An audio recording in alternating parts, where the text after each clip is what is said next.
Skynet's a machine, unlike all machines. It has an off switch. Does it work? Will it work? Yes. Have we field tested it? No. Give it to me.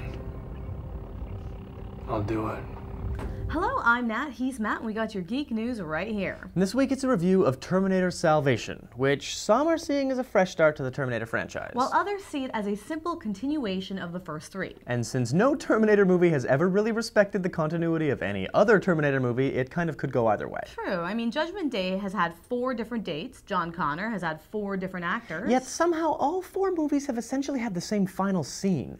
How is that? Who knows? Anyway, let's look at Salvation as a standalone film first, and then we'll get into it as the 4th film in the Terminator franchise.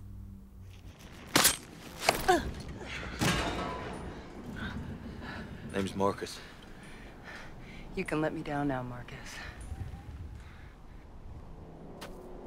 Okay, so the leads are Christian Bale, who we know, and Sam Worthington, Who we don't know, exactly. And he was quite good. I mean, he's not a familiar face yet. I feel like we're going to be seeing a lot more of him this year, but he was really intense and very compelling as a character in this movie. And all the intensity that Christian Bale gave kind of made him less intense, because he sounded like Batman again. Yeah, that's a little sad. Yeah, and I think as far as accents go, we got a few too many from Sam, who sounded Australian and American at times. And there was one point when he said, "What happened here?" And he really sounded like he was channeling Arnie. He sounded Austrian. I don't know where that came from. And then, of course, Bale, he is British after all, but I mean, he did the American accent quite well. I mean, again, he was convincing in that sense, but he just makes it too intense, too gravelly, too... Sunday, exactly, monster truck. head. It's just, like, I can't deal with it. But overall, very sympathetic characters, and having great actors in an action film really brings the character elements to a higher level. It's pretty special to have in shoot-'em-up, bang-bang movies. You don't get that all the time. Exactly, exactly. And the plot. Okay, well, this time we wound up having Marcus, in present day, being displaced, and that kind of brought us about into the universe. But Matt had a real issue with the way they segued from present day to, you know, weak. post-Judgment Day. He hated the fact that they had the text segue. The world came to an end, and the best you can do is give us 4 lines of text, McGee? Come on, that was weak. I don't know. Personally, I didn't have a problem with it at all. I mean, Star Wars starts every movie with a text entrance. What's the issue? Without going too much into the franchise aspect, we're going to get to that later, there are 6 Star Wars movies that all start with that. There are no Terminator movies that have done that yet. There is no format. So this is the only Terminator movie that places us right into the future anyway. Why would there be a format to that once anyway? we hit 2018, it was an amazing romp with giant robots, motorcycle chases, man-in-suit Terminators walking around. It was crazy seeing the amount of technology in those crazy Terminator machines. Yeah, terrifying, and just actually. the enormous action pieces in this film were stunning all around. But again, fantastic middle, very weak ending. Exactly. Well, I mean, there's great closure there. It starts weak according to Matt and ended weak. Although I agree with Matt, it did end quite weak. And you know what? The final scene, whether you love Terminator franchise or not, it felt like a TV show pilot. It was very anticlimactic. Didn't you totally. think it was anticlimactic? Oh my god. Well, the DVD apparently. Like, we won the battle, but not the war. Yeah, it's like what? Is this Flying the Sarah into Connor the sunset. Chronicles? Okay, yeah. I mean, is this some low-budget Sarah Connor Chronicles? No, this is a movie. You've got millions and millions and millions of dollars. And you had such great opportunity to get into some cool endings in that Which we'll get into later. But with 30 minutes of deleted scenes apparently and an alternate ending, it sounds like the DVD is going to be pretty good.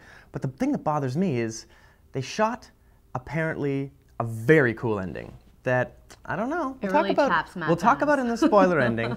We'll talk about in the spoiler area of the review, not yet. But for now, let's take a look at Terminator Salvation as part 4 in the Terminator franchise. This is John Connor. If you're listening to this, you are the Resistance. John Connor. We gotta find this guy. So we've already mentioned that Terminator films have a pretty foggy continuity. You know, Judgment Day happens in 1997, 2004, 2005, or 2011, depending on which Terminator movie you're watching. And sometimes time travel only works on living tissue, and other times liquid metal can be transported. I don't know. Some T-800s think that Judgment Day can be prevented. Some T-800s think that it can only be postponed. Really, all bets are off. Pretty much. In every Terminator movie. Time travel... really messes things up. Yeah. Exactly. But you know what? Some things never change, nor should they. Linda Hamilton's voice. Oh my God, her really talking to John. cool. And John still being a natural with computers. I loved it when he's hacking into the motorcycle. Because you forget about things like this, and then you see him do it. Like that. Yeah, John yeah, and you see the Connor, connection. The ATM machine. Yeah, between there and Edward Furlong, very Yeah. cool. Not to mention the CGI T-800 that chases him down at the end. Yeah. Good continuity there. Exactly. And all around, it was just an awesome realization of the war with the machines. The T-600s, the Hunter crazy. Killers, the giant Terminators, those That harvesters. scene was so intense. Oh, and Oh Mick my G was right when he gosh. said it was like evocative of like 1950s giant monster movies. It totally Definitely. felt like it. It was so cool. And of course, the new T-800, that was pretty exciting. It was cool. We've always seen this world at night, and it was great to see the real detail and the desolation during the day. It was pretty badass. I enjoyed it. Absolutely, absolutely. Now, in terms of the plot, surprise, it's a different plot than any other Terminator film. Yeah, since they're always the frigging same, it was kind of nice to have something that was a little bit different. Although the Exactly. play, once again, is for John Connor and for killing off the resistance. Which was but kind of weird at the end you know when we were what? talking about it. It's a war. What do you expect? Exactly. I think it's kind of normal. Although, you know, for me, the ending, again, it just cocked it all up. It felt like the end of T1 and T2 all over again as Bale limped around a factory being chased by, you guessed it, a Terminator. Exactly. I mean, agreed it was lame, but there was some part of me that thought, oh, it's kind of like an homage to all its previous Yeah, I could just watch the other movies if I wanted to see that scene again. I Come know, on. I So know much what of you it had been mean. original, and then it gave you that. But you know what? That wasn't the biggest problem. We're going to get into spoilers now. If you haven't seen it yet, now is the time to stop watching. John right. Connor is stabbed through the heart with a piece of iron. Crazy. Wasn't expecting it. Totally caught me off guard because John Exactly. Connor never dies Exactly, in he these can't scenes. die. Yeah. Now, this was an excellent chance for Marcus, the Terminator, who was just told he could have anyone's face, to take over as the real leader of the Resistance that we know from all the flashbacks we've seen. The irony of the leader being a machine Yeah, with a that would've soul. been crazy. Oh, how cool would that have been? And it would totally explain how Kyle Reese gets sent back by a Marcus who doesn't know it's John Connor's father. Oh, it explains everything. The relationship between them, because they became friends in that movie. Instead, They just do a heart transplant, and they kill off a noble, one-of-a-kind Terminator model that's on their side. Speaking of which, how come they only Lame. created one? I don't one know. of those because models? they were going to go with a good story and then decided to completely just botch it. I don't know. It's don't like know. we want to see the real ending. We want to see the one that Mick G was afraid to show fans in a theater. Or wasn't allowed to show fans. Who knows? I don't know. Along with the 30 to 40 minutes of deleted scenes. And the topless moon bloodgood scenes? What? Yeah, I'm just saying, they shot it. What a waste.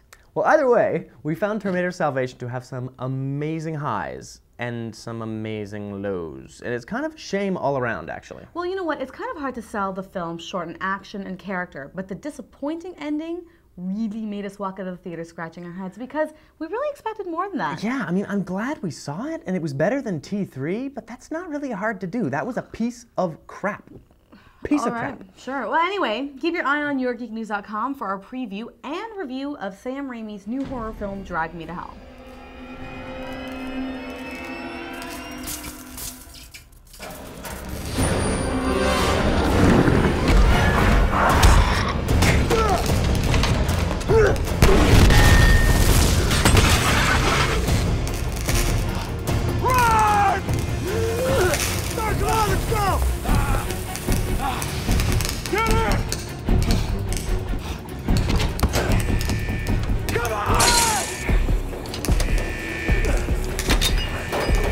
We gotta get to the transport!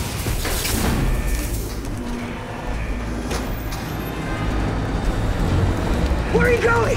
I gotta end this! No, I'm not gonna leave you! You didn't! Who are you? John Connor!